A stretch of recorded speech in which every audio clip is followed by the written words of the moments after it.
अभी हम लोग एक विषय लेकर के बैठे हैं, वृद्धावस्था को अच्छे से कैसे जिएं। वृद्धावस्था हमें एक समस्या नजर आती है, और कितनी समस्या नजर आती है। आचार्य भर्तृहरि अपनी पुस्तक में एक छोटा सा श्लोक लिखते हैं, गात्रम संकुचितम गतिर्विगलिता। ये आप भी अनुभव करते होंगे। गात्रम संकुचितम, त्वचा सिकुड़ने लग गई है। अभी पिछले दिनों एक अभिनेत्री की मृत्यु हुई थी, क्या नाम था उनका, श्रीदेवी ना। कहा था कि सर्जरी के कारण उनकी मृत्यु हुई है। क्यों? क्योंकि वृद्धावस्था आने पर भी जब चेहरा सिकुड़ जाता है तो उन्हें यह अच्छा नहीं लगा कि जीवन भर मैंने एक सुंदरी के रूप में जीवन व्यतीत किया है, अब त्वचा लटक रही है तो यहां से उठाओ और पीछे खींच करके बांध दो। यही तो होता है सर्जरी में। तो त्वचा खींची खींची नजर आएगी, और इतनी सर्जरियों के बाद में कहा जाता है कि उसी से उनकी मृत्यु हो गई। गात्रम संकुचितम हमें स्वीकार नहीं है। गतिर्विगलिता, चलते हैं तो पैर लड़खड़ाते हैं। भ्रष्टाच दंतावली, दांत अब टूट गए हैं, ओरिजिनल किसी के पास नहीं है। किसी के हों तो बड़ी अच्छी बात है। पंडित भारतेंद्र नाथ जी एक हुआ करते थे, तो जब उनकी मृत्यु हुई, मृत्यु से 1-2 साल पहले तक उनके दांत बड़े एकदम, यहाँ दिल्ली के ही थे। जनजान पत्रिका, यदि आप पुराने लोग थोड़े से पुरानी पत्रिकाओं को पढ़ते होंगे तो आप जानते हो, जनजान नाम की एक पत्रिका निकलती थी, आप हैं। तो उनके जो दांत थे वो बड़े एकसार थे, एकदम मपे तुले। तो एक व्यक्ति ने आकर के उनसे कहा कि पंडित जी कहाँ से बनवाया है डेंचर, हमें भी बता दो, हम भी बनवा लेंगे। बोले ला तेरी उंगली काट के बताऊं अभी डेंचर है, वास्तविक है। तो जिसके किसी के रहते हैं बड़े सौभाग्य की बात है, पर अधिकतर के दांत चले जाते हैं। भ्रष्टाच दंतावली, दृष्टि ही नश्यति, आंखों से दिखाई नहीं देता। वर्धते बधिरता, न कानों से सुनाई देता। वाक्यम नाद्रियते च बांधवजनो, मेरे अपने घर के लोग मेरी बात ही नहीं सुनते हैं। आदर से तो 2 शब्द भी नहीं बोलते हैं, जैसे पंडित जी कह रहे थे, बच्चे भी बच करके निकलते हैं। भार्या न शुश्रूषते, और कभी कभी तो ऐसा होता है कि पत्नी भी अब कोई ज्यादा भाव नहीं देती। हा कष्टम, कईयों को बड़ी प्रसन्नता हुई। वाक्यम नाद्रियते च बांधवजनो भार्या न शुश्रूषते हा कष्टम, ये बड़ी दुख की बात है। पुरुषस्य जीर्ण वयस, जब एक व्यक्ति वृद्धावस्था में चला जाता है तो कहते हैं पुत्रोप्यमित्रायते। और तो और बाकियों की तो बात छोड़ो, हमारे खुद के अपने बेटे भी हमारे मित्र नहीं रहते, शत्रु जैसा व्यवहार करने लगते हैं। उन्हें बुलाओ तो आते नहीं, आएंगे तो तब या तो कोई त्योहार होगा या कोई शादी होगी, इससे पहले नहीं आते। वो घटना तो आपने सुनी होगी, उपदेशक लोग भी सुनाते हैं, अखबार में भी प्रकाशित हुई थी। व्यक्ति के 2 बेटे थे, बुलाते थे कि आ जाओ, चिट्ठी लिखते थे, फोन करते थे, नहीं आते थे। फिर एक दिन सूचना दी कि भाई माँ की तबीयत खराब है, मिल जाओ, नहीं आए। फिर सूचना दी कि माँ की मृत्यु हो गई है, तो एक बेटा आया, पिता ने देखा दूसरा कहाँ है, बोले दूसरा तो नहीं आया। अगले दिन पूछा भाई क्यों नहीं आया, बोले उसने तो ये कह के भेजा है अभी माँ की मृत्यु हुई, तू चले जा, बाप की मृत्यु होगी मैं चला जाऊंगा, दोनों एक साथ क्यों जाए। तो बोले उसने क्या किया कि अगले दिन आत्महत्या कर ली, और चिट्ठी में लिख करके यही गया कि जब बेटे ने कहा ना कि भाई यूं कह रहा है कि जी माँ की मृत्यु पे तुम चले जाओ, बाप की मैं चला जाऊंगा, दोनों बारी बारी से औपचारिकता निभाएंगे, तो बोले आत्महत्या कर ली उसने। अब इसके बाद क्या बचता है व्यक्ति के पास में। तो ऐसी स्थिति जब हमारे साथ आती है तो हमें लगता है कि बुढ़ापे से बुरी दुनिया में और कोई चीज है नहीं। लेकिन क्योंकि हम लोग आस्तिक बैठे हैं, और आस्तिकता सबसे बड़ी लाभकारी चीज है। मैं पहले ही दिन कह रहा था, आस्तिक व्यक्ति कभी आत्महत्या नहीं कर सकता। आस्तिकता बड़ी काम की चीज है। क्यों? अगर हम आस्तिक हैं तो हम भगवान को तो मानते ही हैं, और भगवान को मानने के साथ साथ हम ये भी मानते हैं कि भगवान जो करता है अच्छा करता है, भगवान कभी गलत काम नहीं करता। और अगर भगवान ने बचपन बनाया, बचपन के बाद हम युवा हुए, उसके बाद हम प्रौढ़ हो गए, और उसके बाद आज यदि हम लोग वृद्धावस्था में हैं, तो इसका मतलब ये व्यवस्था ईश्वर की हुई है, भगवान की हुई है। और भगवान ने की है तो गलत तो नहीं हो सकती, सही ही होगी।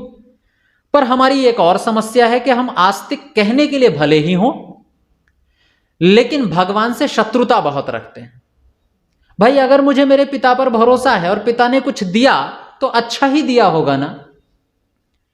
अगर भगवान ने सफेद बाल दिए तो ठीक ही दिए होंगे ना, भगवान से क्यों कुश्ती कर रहे हो कि तुम सफेद दोगे हम काले कर लेंगे? ये कुश्ती ही तो है भगवान से। इसका मतलब मुझे भगवान का दिया हुआ पसंद नहीं आ रहा, यही तो है। इसका मतलब मुझे भगवान की दी हुई चीज पर भरोसा नहीं है, यही तो इसका अर्थ है। भगवान ने बाल सफेद किए पर मुझे विश्वास नहीं है कि मेरे काम की चीज है, इसलिए मैं इसको पलट देना चाहता हूं भगवान के निर्णय को।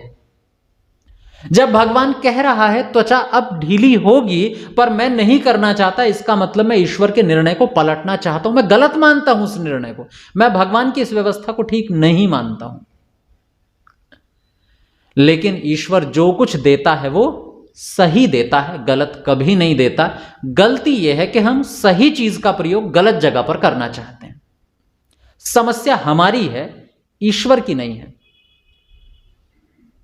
क्यों हम समस्या में पड़े रहते हैं? इसके लिए ऋषि दयानंद को जरा पकड़ करके चलना पड़ेगा।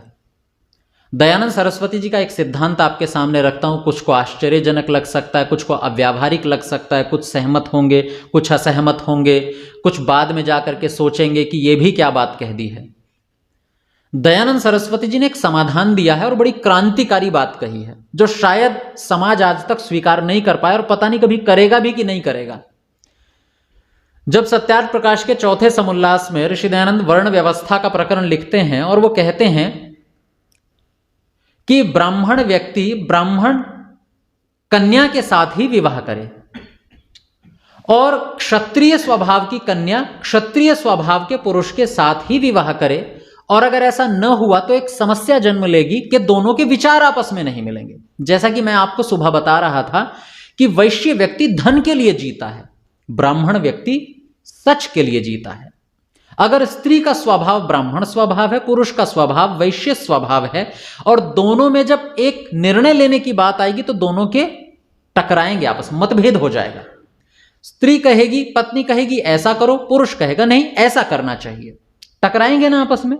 और दोनों एक ही स्वभाव के हुए तो नहीं टकराएंगे, तो दोनों एक ही फैसला लेंगे, हाँ सही कह रहे हो, हमें ये वापस कर देना चाहिए। और दूसरा क्षत्रिय स्वभाव का हो तो कैसे वापस कर दें? सम्मान की बात है, अब अहम पर आंच आ गई, अब वापस नहीं होगा। तो इसलिए दोनों एक स्वभाव वाले एक साथ रहे। लेकिन सवाल करने वाले ने एक और सवाल कर दिया, चलो इसको तो आप बदल लोगे, और जो माता पिता हैं उनका क्या करोगे? माता पिता अगर वैश्य स्वभाव के हैं और बेटा बन गया ब्राह्मण स्वभाव का, पढ़ लिख करके बड़ा विद्वान बन गया, अब दोनों आपस में कैसे रहेंगे? तो बड़ी समस्या हो जाएगी। आपका तो पूरा कराया पानी में मिल जाएगा। आपने पत्नी तो ले आए, पति तो आपने ढूंढ लिया अपने स्वभाव का, लेकिन माता पिता तो वही के वही हैं। तो पता है दयानंद सरस्वती जी क्या कहते हैं? युवाओं के लिए बड़े काम की बात हो सकती है। आप जो नौजवान बैठे हैं ना, आपके बड़े काम की बात हो सकती है। वो कहते हैं संतान बदल लेना। थोड़ी आश्चर्यजनक बात लगी। वो कहते हैं संतान बदल लेना।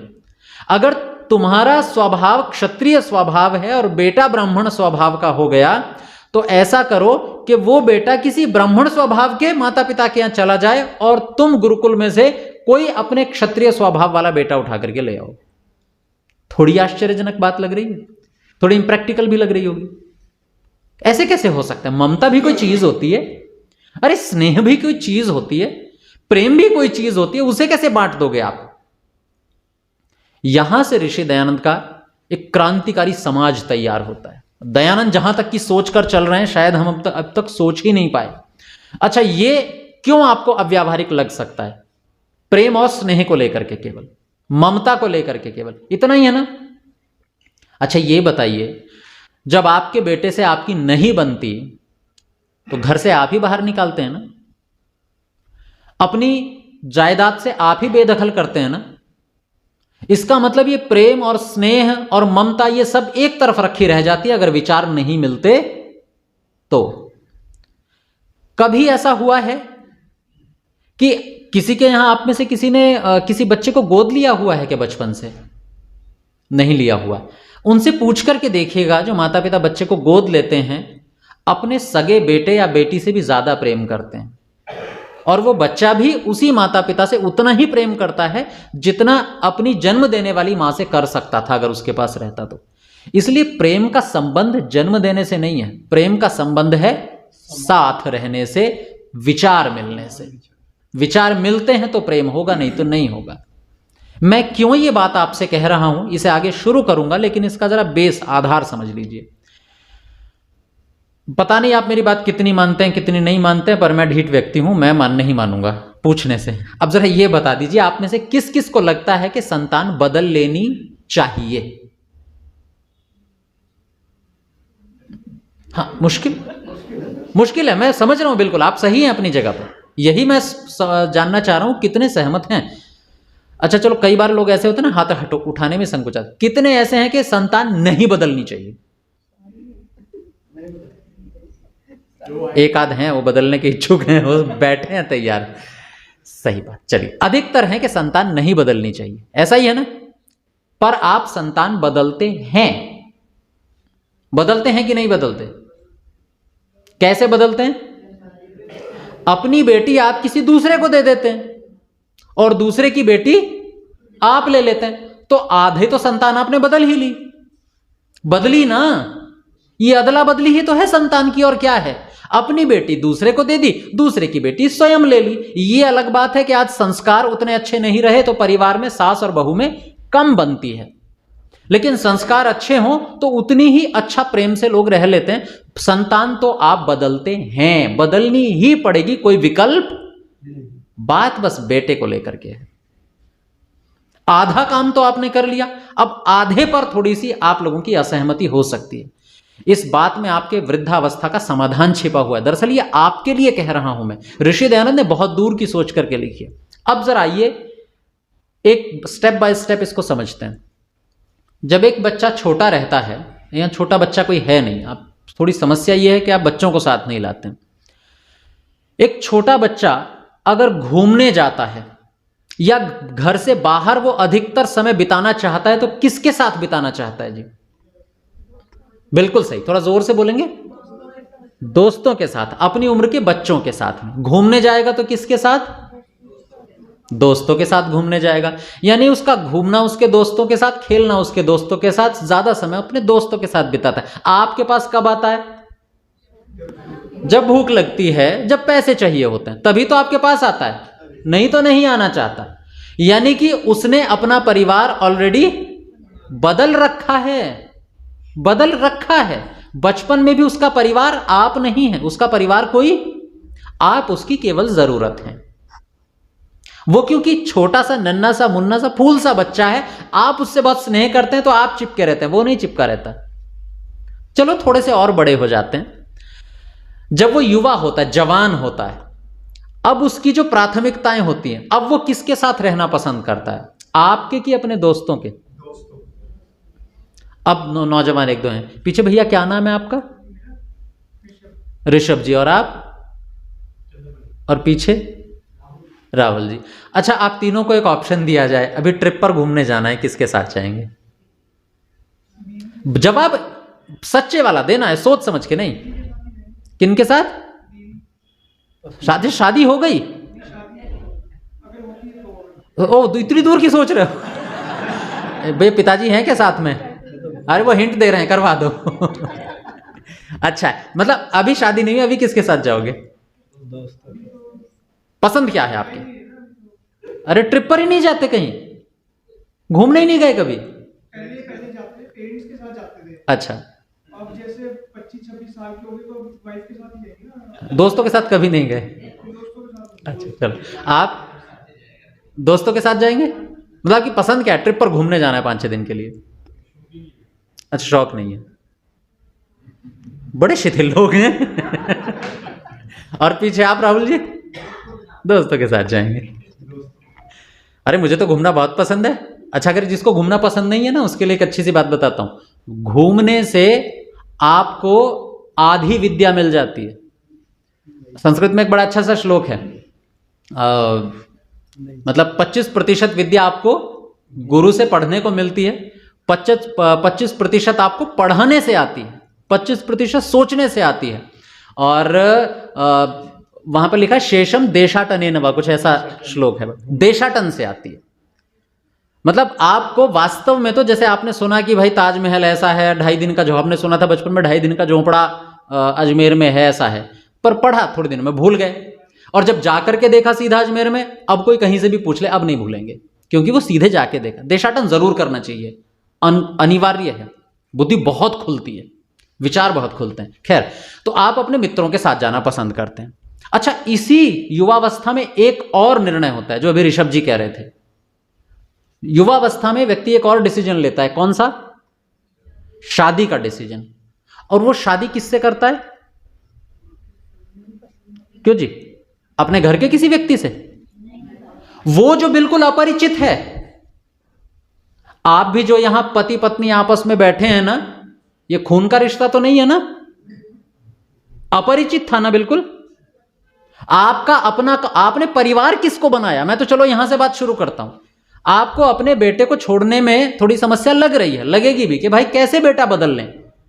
आपका परिवार आज अपना, आपका खून के रिश्ते वाला है या कोई अजनबी जिसे आप जानते ही नहीं थे, वो आज आपका परिवार है। ये कह रहे हैं ऋषभ जी पत्नी के साथ घूमने जाएंगे। पत्नी अजनबी थी ना एक दिन, माता पिता के साथ तो घूमने नहीं जाएंगे आप? अरे बोल दो, कोई नहीं धमकाएगा। ये जीवन की सत्यता है, ये जीवन का सच है। बिल्कुल सही, आपके विचार मिल रहे हैं, क्योंकि भाई उस आयु में उसके जो विचार हैं आपसे मिल रहे हैं। आपसे 40 साल जो बड़ा है उससे आपके विचार नहीं मिल रहे। तो आपने जो अपना परिवार बनाया, बिल्कुल अपरिचित को अपना परिवार बनाया। अभी नया घर लेना है आपको, नए घर में शिफ्ट होना है, और उस नए घर में शिफ्ट होते समय आपके पास भी 2 विकल्प हैं।